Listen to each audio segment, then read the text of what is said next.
Hello everyone, welcome to episode 2 of Maintenance Motorway on Braking System Education. In our previous episode, we talked about what a braking system is and the importance of the braking system. But in today's episode, we are going to talk about various components that makes up the braking system. So, the brake booster or the vacuum booster, as some also call it, assists the driver in applying the necessary force to the brake pedal. It uses engine vacuum, which we have a hose connected to the servo or the brake booster, as you see here. That vacuum is used to amplify the force applied to the pedal, making it easier for the driver to brake. Now, this is the master cylinder, and there's a hydraulic component that converts mechanical applied force to the brake pedal into hydraulic pressure. The pressure is sent through the brake lines through here to the wheel cylinders and the brake calipers. So in the master cylinder are two pistons, the primary and the secondary, and they compress the brake fluid from the reservoir to the brake wheels and cylinders. Okay, so another component that is also crucial to the braking system or the braking performance, or that contributes to the braking performance, is also the brake lines. Okay, and when it comes to the brake lines, we have the brake lines that are made of metal and a flexible hose. Okay, these lines or flexible hose are capable of or responsible of transferring brake fluid from the reservoir through the master cylinder and transmit it to other braking components such as the brake caliper pistons and the wheel cylinders. So basically, this is what the brake pipes or brake lines does in the braking system. It is responsible for carrying brake fluids from the reservoir to other components of the braking system. So this is the brake fluid reservoir here at the top of the master cylinder, and it has indications on it showing its minimum and maximum fuel level. It also has a level indicator here at the back. Now, what the reservoir does is to store the brake fluid, which is essential for proper functioning of the braking system. It allows for expansion and contraction of brake fluid as temperature changes occur during braking. Okay, so we also have the brake calipers and the wheel cylinder. Okay, so with the brake calipers and the wheel cylinder, they perform the same function depending on where they are located or where they are used. So what they do is they are responsible for applying brake force to the brake pads for brake disc or brake shoes in a brake drums type of braking system. In a brake disc, the pistons in the calipers are responsible to move out or in to depending on the brake pedal movement. Okay, so whenever you apply the brakes, this pistons here in the caliper have to move in or out, have to move out to exert pressure on the brake pads and attach itself to the brake disc to slow down or stop the vehicle safely.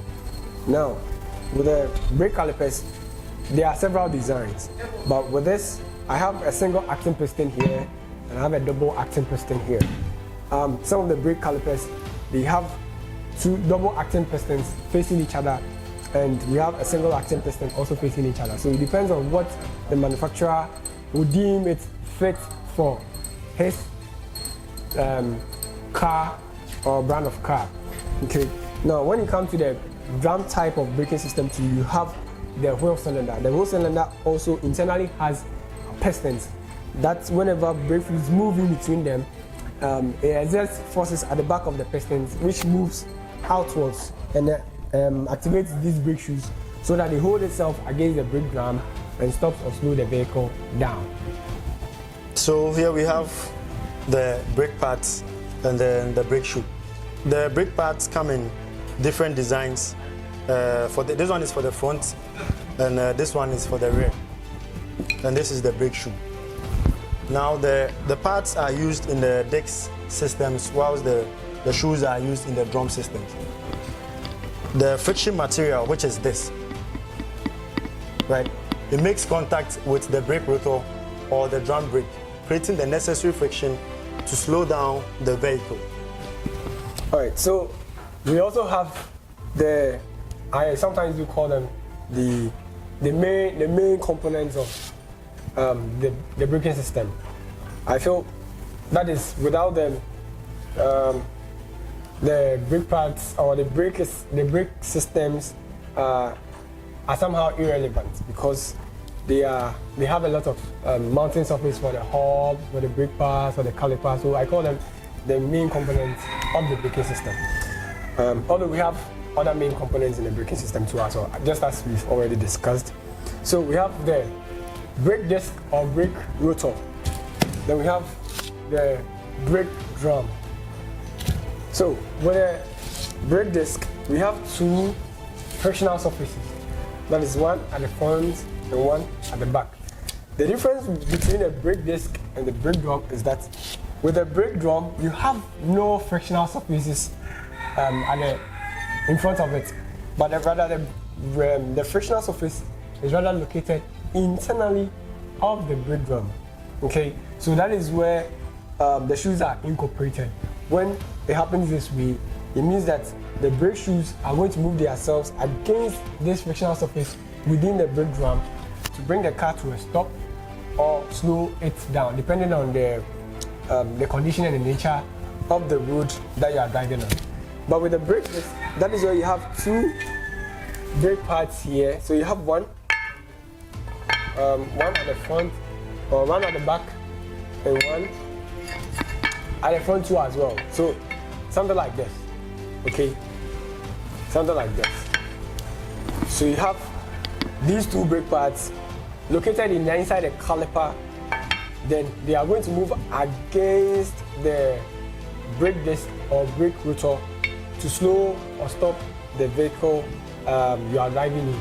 So these are the frictional surfaces, or the frictional plate, or the frictional material, and the frictional surface of the brakes. So when these two things or these two components come in contact, they work efficiently and effectively to bring the vehicle to a halt or a stop. Here we have the ABS module. The ABS is an abbreviation for anti-lock braking system. And some vehicles are equipped with an ABS which includes sensors. So we have ABS sensors. Some cars have only on the front, other cars have on all four wheels. And they work together with the model. Now the sensors read data from the various wheels where they are placed and relay that information to this model. The ABS module has solenoid valves in it, which does the operation. And basically the ABS module helps prevent the wheels from locking up during hard braking, thereby improving stability and control. And that brings us to the end of today's episode. In our next episode, we are going to discuss or look at how the braking system works or operates. And as usual, don't drink and drive, don't text and drive, and always practice defensive driving. Thank you for watching. If you enjoyed our video, please hit the like button and remember to subscribe to our YouTube channel.